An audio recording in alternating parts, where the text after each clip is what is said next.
আসসালামু আলাইকুম সবাইকে, ওয়েলকাম জানাচ্ছি টিমস একাডেমির পক্ষ থেকে আরো একটি নতুন ক্লাসে। তো দেখো, আজকে আমরা পড়বো হচ্ছে ইংলিশ সেকেন্ড পেপারে টেক কুইশন, একটা খুবই ইম্পর্টেন্ট একটা টপিক এবং গ্রামারের মধ্যে খুবই সহজ একটা টপিক। তো দেখো, আমরা শুরু করি। টেক কুইশন জানতে হলে তোমার আগে বুঝতে হবে যে টেক কুইশনটা আসলে কিভাবে করতে হয়। সবার প্রথম কাজ হচ্ছে, দেখো, সবার প্রথম শর্ত হচ্ছে তোমাকে এখানে অক্সিলারি ভার্ব দিতে হবে।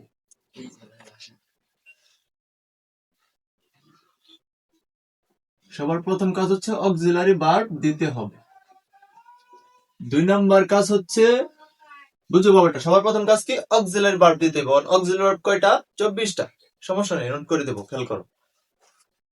2 নম্বর কাজ হচ্ছে যে সেন্টেন্সের মধ্যে যদি নট থাকে তাহলে নট দেওয়া যাবে না। কি বুঝলাম? তাহলে নট থাকলে নট দেওয়া যাবে না।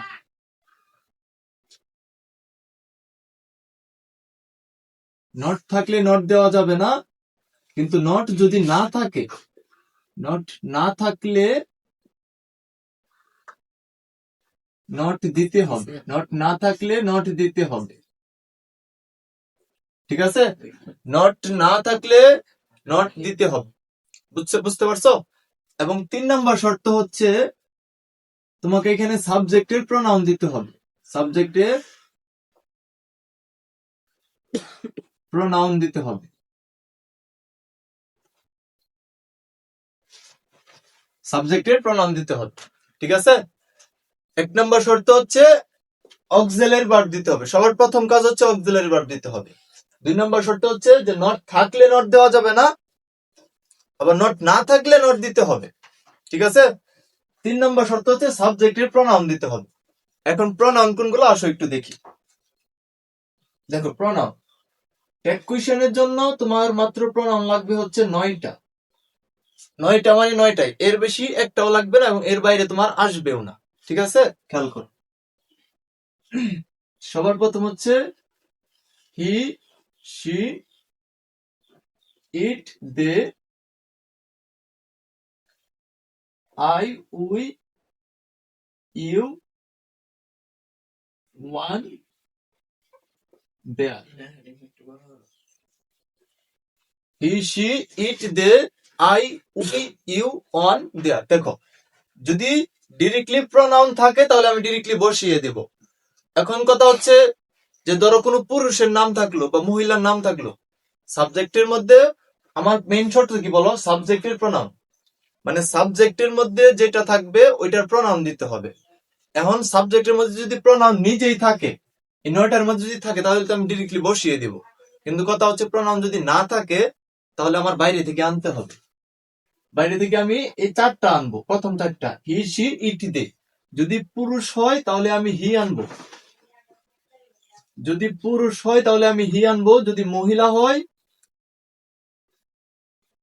তাহলে শি আনবো। ধরো যদি বস্তু হয়, বস্তু হলে আমি ইট আনবো।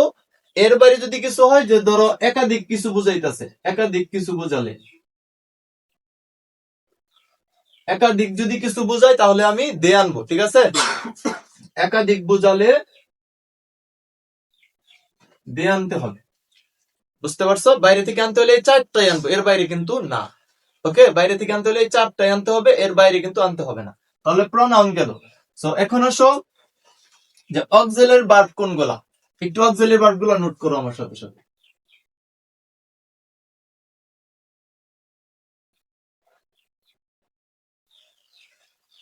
অক্সিলারি ভার্ব, দেখো অক্সিলারি ভার্ব হচ্ছে আমাদের 24টা। সবার প্রথম হচ্ছে টু বি ভার্ব।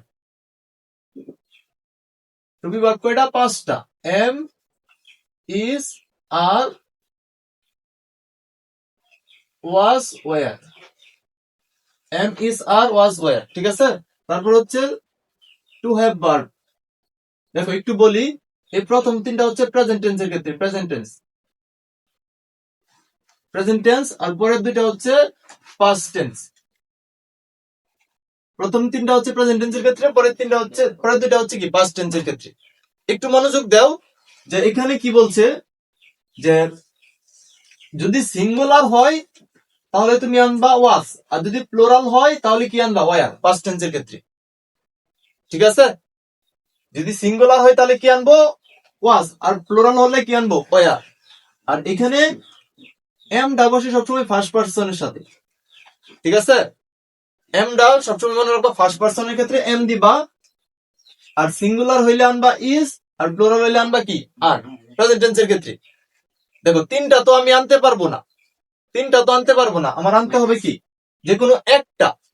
তাহলে একটা কোনটা আনবো, যদি ফার্স্ট পার্সন হয় অর্থাৎ আই, ফার্স্ট পার্সন যদি হয় তাহলে আমি আনবো এম, আর ফার্স্ট পার্সন হলে কি আনবো এম। এখন তারপর দেখো যে সিঙ্গুলার হইলে আনবো ইজ, প্লুরাল হইলে আনবো কি আর। সিঙ্গুলার হইলে আনবো ইজ, প্লুরাল হইলে হচ্ছে আর। এখন দেখো to have verb, to have verb হচ্ছে আমাদের কি have, has, had. To have verb হচ্ছে আমাদের হ্যাভ, হ্যাজ, হ্যাড। তারপর হচ্ছে ধরো টু ডু ভার্ব,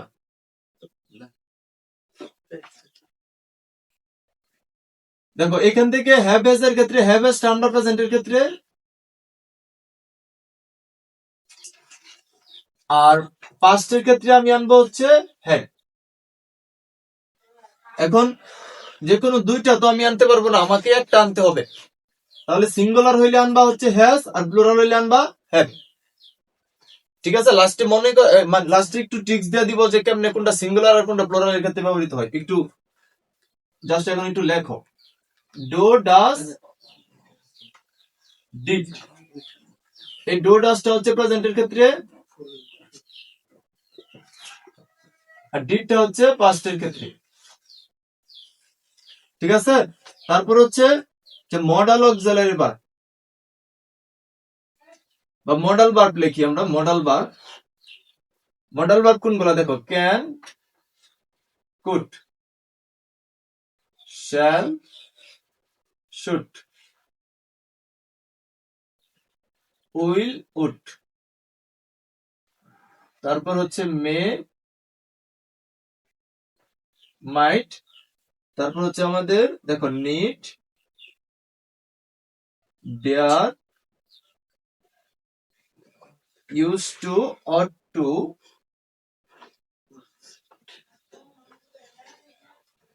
এবং হচ্ছে আমাদের কি মাস্ট। এই হচ্ছে টোটাল 24টা। দেখো এই সেটের এইগুলা যেগুলো আছে এগুলা সবগুলা হচ্ছে প্রেজেন্ট টেন্সের ক্ষেত্রে ব্যবহৃত হইবে, এগুলা হচ্ছে প্রেজেন্ট টেন্সের ক্ষেত্রে। আর এই সাইডে যেগুলো আছে সবগুলো হচ্ছে পাস্ট টেন্সের ক্ষেত্রে ব্যবহৃত হবে। ঠিক আছে, সো এই হচ্ছে আমাদের টোটাল 24টা অক্সিলারি ভার্ব। সো আবারও বলতেছি, প্রথম শর্ত হচ্ছে অক্সিলারি ভার্ব দিতে হবে। সবার প্রথম কাজ হচ্ছে অক্সিলারি ভার্ব দিতে হবে। এখন এখান থেকে যেগুলা থাকবো, যে কোনো যেটা থাকবো এটাই তুমি প্রথমে বসাই দিবা। এখন 2 নম্বর শর্ত হচ্ছে যে নট থাকলে নট দেওয়া যাবে না, নট না থাকলে নট দিতে হবে। তাহলে তুমি দেখবা সেন্টেন্সের মধ্যে নট আছে কিনা, যদি না থাকে তাহলে নট দিবা, আর থাকলে নট দেওয়া যাবে না। 3 নম্বর শর্ত হচ্ছে সাবজেক্টের প্রোনাউন দিতে হইব, সাবজেক্টের প্রোনাউন দিতে হবে। সাবজেক্টের প্রোনাউন এই যে এগুলাই, সো প্রথমে তো বললামই। আচ্ছা, এখন আসো যে অনেক সময় দেখা যায় সেন্টেন্সের মধ্যে অক্সিলারি ভার্ব থাকে না, তখন আমাদের বাইরে থেকে আনতে হয়। একটু নোট করো, অক্সিলারি ভার্ব না থাকলে বাইরে থেকে আনতে হবে। অক্সিলারি ভার্ব না থাকলে বাইরে থেকে আনতে হবে। বাইরে থেকে ডো ডাস ডিড আনতে হবে, ডো ডাস ডিড আনতে হবে। অক্সিলারি ভার্ব না থাকলে বাইরে থেকে ডো ডাস ডিড আনতে হবে। অক্সিলারি ভার্ব যদি না থাকে তাহলে বাইরে থেকে ডো ডাস ডিড আনবা। দেখো ডো ডাস আনবা প্রেজেন্ট টেন্সের ক্ষেত্রে, আর ডিড আনবা পাস্ট টেন্সের ক্ষেত্রে। একই কথা আবারও বলতেছি, এখানে তো একবার বললাম যে প্রেজেন্ট টেন্সের ক্ষেত্রে হচ্ছে ডো ডাস, আর পাস্ট টেন্সের ক্ষেত্রে হচ্ছে ডিড।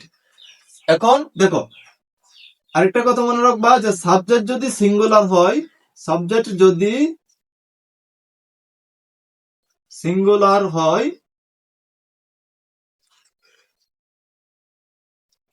তাহলে ভার্বটাও সিঙ্গুলার হবে। তাহলে ভার্ব হবে সিঙ্গুলার। সাবজেক্ট যদি প্লুরাল হয়, সাবজেক্ট যদি প্লুরাল হয়, প্লুরাল, সিঙ্গুলার মানে একটা জিনিসকে বোঝাইতেছে, প্লুরাল মানে অনেকগুলা, একের অধিক। প্লুরাল হয় তাহলে ভার্ব হবে প্লুরাল। ঠিক আছে, সাবজেক্ট যদি সিঙ্গুলার হয় তাহলে ভার্ব হবে সিঙ্গুলার, সাবজেক্ট যদি প্লুরাল হয় তাহলে ভার্ব হবে প্লুরাল। ঠিক আছে, এই হচ্ছে শর্ত। এখন আসো যে ডো কোন সময় বসাবো, ডাস কোন সময়, আর ডিড কখন। যে প্রেজেন্ট টেন্সের ক্ষেত্রে হচ্ছে ডো ডাস, পাস্ট টেন্সের ক্ষেত্রে হচ্ছে কি ডিড। এখন মেইন শর্ত হচ্ছে যে ডো কখন বসাবো আর ডাস কখন বসাবো। দেখো ডো হচ্ছে আমাদের সাবজেক্ট যদি প্লুরাল হয় তাহলে ডো, আর ডাস কখন, সাবজেক্ট যদি সিঙ্গুলার হয় তাহলে।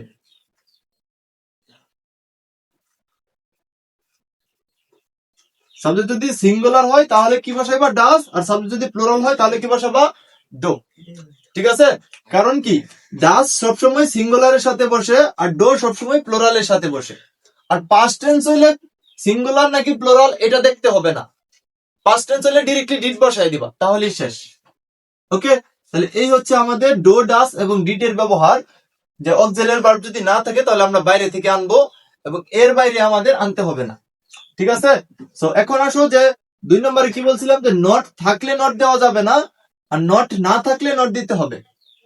নট থাকলে নট দেওয়া যাবে না, নট না থাকলে নট দিতে হবে। এখন অনেক সময় প্রশ্নের মধ্যে ডিরেক্টলি নট থাকে না, নটের মতো কিছু ওয়ার্ড থাকে যেগুলা নেগেটিভ অর্থ বোঝায়, যেরকম নেভার আছে, হার্ডলি আছে, স্কার্সলি আছে, সেলডম, ফিউ, এগুলা। সো আসলে একটু নেগেটিভ ওয়ার্ড গুলো আমরা একটু লিখে দিই, সেটা মুছে দিই। দেখো কিছু নেগেটিভ ওয়ার্ড আছে যেগুলো থাকলে বুঝবা সেন্টেন্সের মধ্যে নট আছে। একটু নোট করো সাথে সাথে, যে ধরো negative word.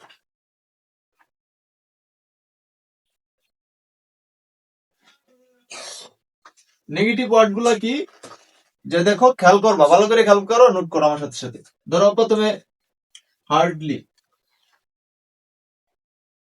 Hardly, scarcely, hardly, scarcely, তারপর কাজ হচ্ছে আমাদের rarely, hardly, scarcely, rarely, barely. তারপর ধরো few, fewer, fewer, less, little. Hardly, scarcely, rarely, তারপর এখানে আরেকটা দিয়ে দিই, barely. Hardly, scarcely, rarely, barely, few, fewer, less, little. ধরো আমাদের আরো আছে never, less, little, never, neither,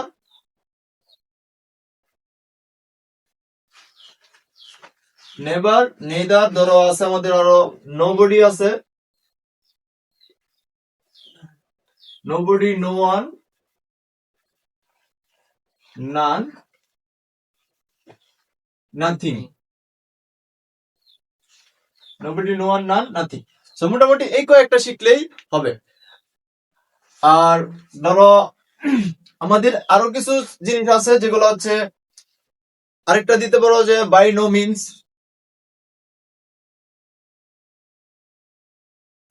by no means, at no time,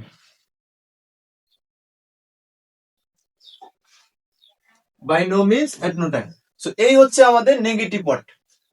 এগুলা যদি কোনো সেন্টেন্সের মধ্যে থাকে তাহলে বুঝবা যে এখানে কি নট আছে, তাহলে কিন্তু নট দেওয়া যাবে না।